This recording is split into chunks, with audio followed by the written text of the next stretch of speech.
Hello everyone, this is Blanca. I hope you're having a good day and you're staying safe. In today's video, I'm going to be making a couple of fabric masks. Please note that these are, as I mentioned, just fabric masks. These are not medical grade or anything like that. So if you want to see how I made this mask, please keep on watching.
Here is a picture of the mask with the straps all opened.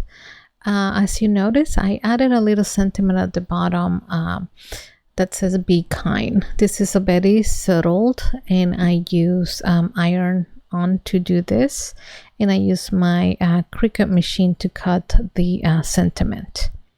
And here is how it looks on the side.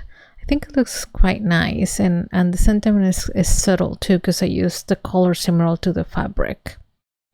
So I hope you enjoy watching this video. Thank you again for coming. I do have another video related to creating things with fabric. If you like to watch that, I'll leave a link below, and also it will show up at the end of this video. Thank you again so much for watching. Please like and subscribe to my channel, and I hope to see you next time.